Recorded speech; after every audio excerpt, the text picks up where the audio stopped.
Ngayon, ating pag-aralan ang tungkol sa symmetrical na hugis sa mga quadrangular o kwadrado. Sa apat na sumusunod na mga quadrangular, alamin kung alin sa mga ito ang hugis na may line of symmetry o may point symmetry. Ibuod sa isang talahanayan. Pindutin ang pause icon at pag-isipan. Ngayon, ating tingnan.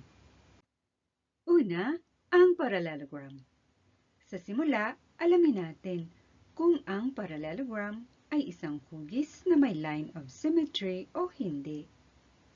Kahit anong tupi ang gawin sa isang parallelogram, hindi perpektong mag-overlap o magsasanib ang nakatuping hugis. Kaya hindi ito isang hugis na may line of symmetry. Gayon din, wala itong axis symmetry. Sunod, tingnan naman natin kung ang parallelogram ay isang hugis na may point symmetry o hindi. Kapag pinaikot natin ang isang parallelogram ng 180 degrees, perpekto itong katulad sa orihinal na hugis. Kaya, ito ay isang hugis na may point symmetry. Ang point na ito ang center of symmetry. Sunod, tingnan natin ang parihaba.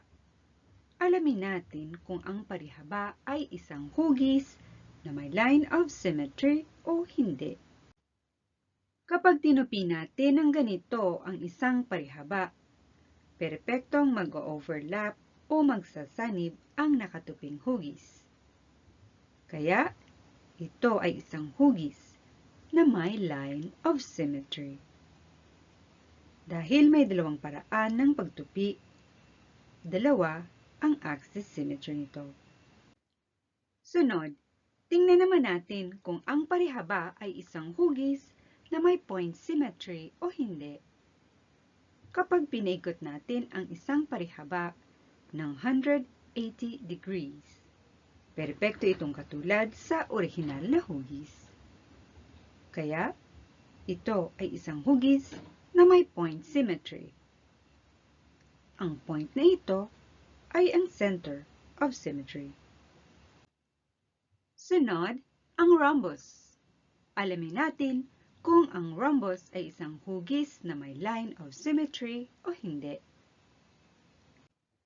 Kapag tinupi natin ng ganito ang isang rhombus, perpektong mag-overlap o magsasanib ang nakatuping hugis.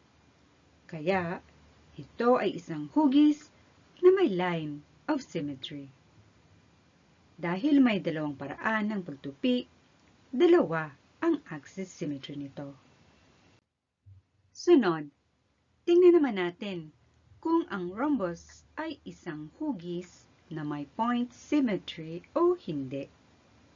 Kapag pinaikot natin ang rhombus ng 180 degrees, perpekto itong katulad sa orihinal na hugis. Kaya ito ay isang hugis na may point symmetry. Ang point na ito ang center of symmetry. Panghuli, ang parisukat. Alamin natin kung ang parisukat ay isang hugis na may line of symmetry o hindi. Kapag tinupi natin ng ganito ang isang parisukat, perpekto mag-overlap o magsasanib ang nakatuping hugis. Kaya ito ay isang hugis na may line of symmetry. Dahil apat ang paraan ng pagtupi, apat ang axis symmetry nito. Sunod, tingnan naman natin kung ang parisukat ay isang hugis na may point symmetry o hindi. Kapag pinaikot natin ang parisukat ng 180 degrees, perpekto itong katulad sa orihinal na hugis. Kaya, ito ay isang hugis na may point symmetry. Ang point na ito ang center of symmetry. Ito ang nakumpletong table. Dito nagtatapos ang kasalukuyan nating pag-aaral. Ito ang katapusan ng ating pag-aaral sa araw na ito.